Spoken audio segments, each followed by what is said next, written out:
Quran Surat Al-Baqarah ayat 219. A'udzubillahi minasyaitonirrajim. Wa yas'alunaka 'anil khamri wal maisiri qul fihima ismun kabiru wa manafi'u lin-nasi wa ismuhuma akbaru min naf'ihima wa yas'alunaka madza yunfiquna qulil afwa kadzalika yubayyinullahu lakumul ayati la'allakum tatafakkarun. Minuman keras dan perjudian. Menurut keterangan As-Suyuti di dalam Asbabun Nuzul, sebab-sebab turun wahyu atas dasar suatu riwayat dari Imam Ahmad dari Abu Hurairah, ketika Rasulullah SAW telah sampai di Madinah, beliau dapati orang suka sekali minum minuman keras yang memabukkan dan suka pula berjudi serta makan dari hasil perjudian itu.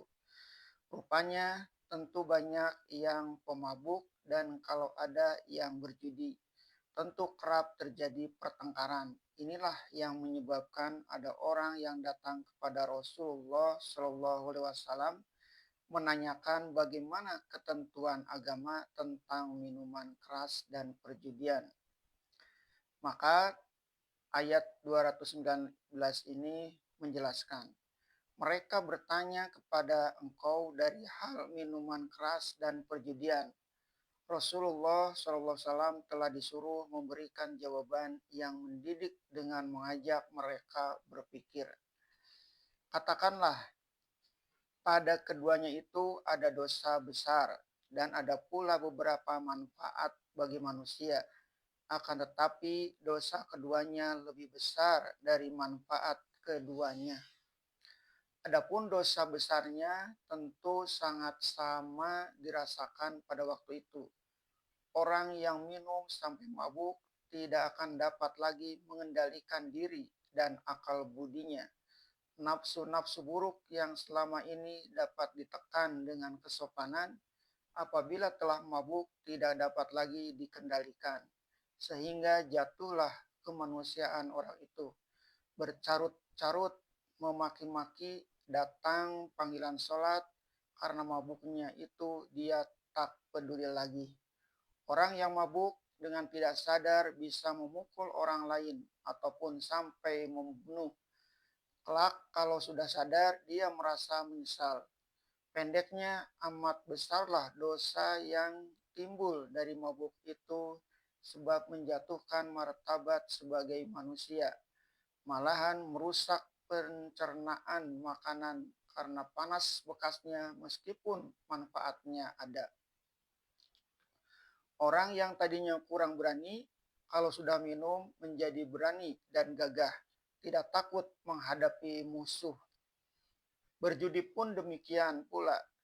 Sepayah-payahnya mengumpul harta benda, dibawa ke tempat judi, timbullah kekalahan.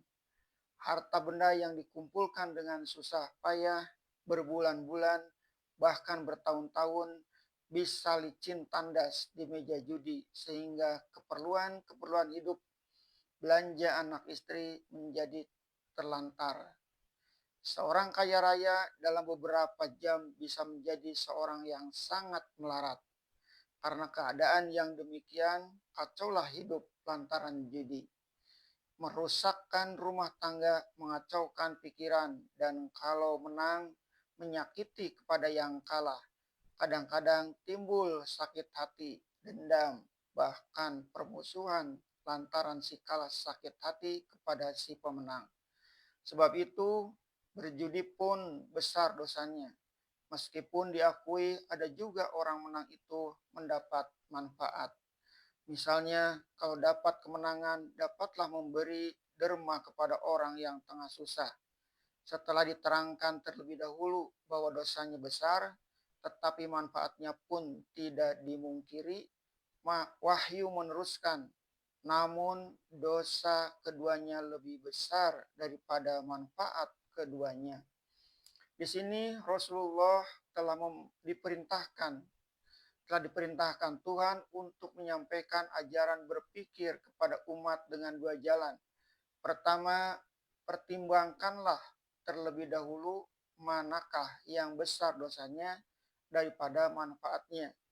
Dosa lebih besar dan manfaatnya sangat hanya sedikit. Berkali-kali orang mabuk dan akalnya hilang.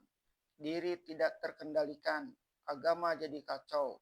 Sholat tercecaran. Kadang-kadang membuat malu di hadapan banyak orang. Orang peminum rusak jasmani dan rohaninya. Rusak jantungnya. Hanya sekali dalam ratusan kali ada orang yang dapat manfaat. Kuat badannya dan berani berperang. Itu pun berbahaya juga. Kalau keberanian perang hanya lantaran minuman terlebih dahulu, maka bisa habis pengaruh minuman itu dalam diri.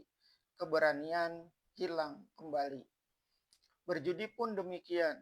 Memang ada juga manfaat tetapi sedikit, yaitu kalau dapat membantu orang melarat dengan kemenangan judi. Akan tetapi beratus kali terbukti bahwa kekalahan lebih banyak daripada kemenangan. Menang satu kali untuk kalah 20 kali. Bukan berderma yang dapat, tetapi melicin tandaskan yang ada.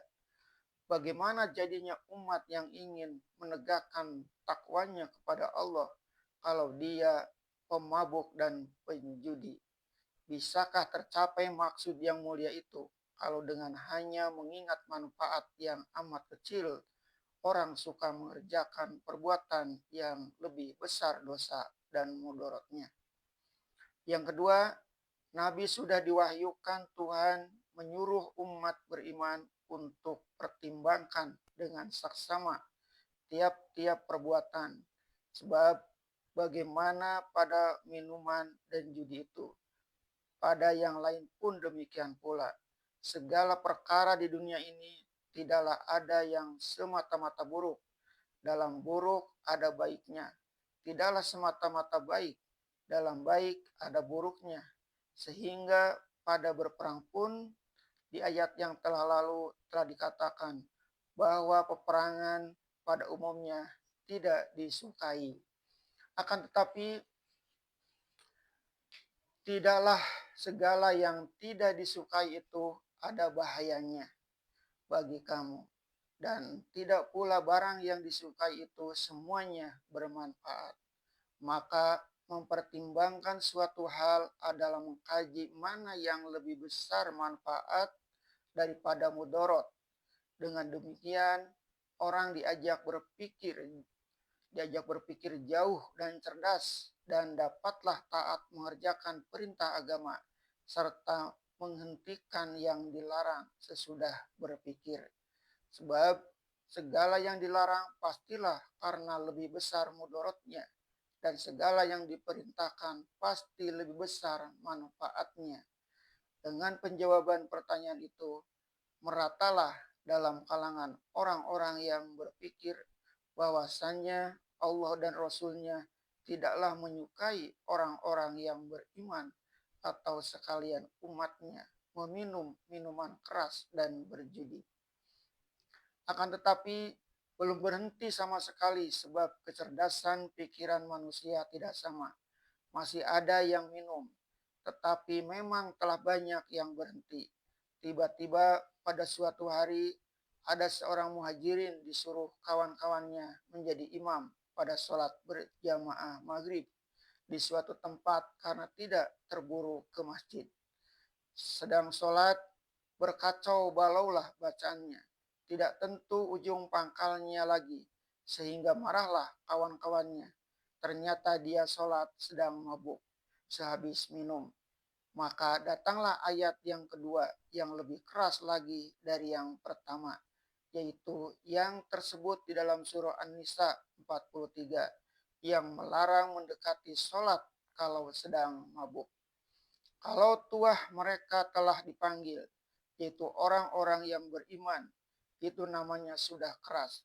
Sedangkan sholat adalah puncak ibadah orang yang beriman. Sholat tiang dari agama, sedangkan mereka mengaku beriman. Datang waktu sholat, mereka segera berwudu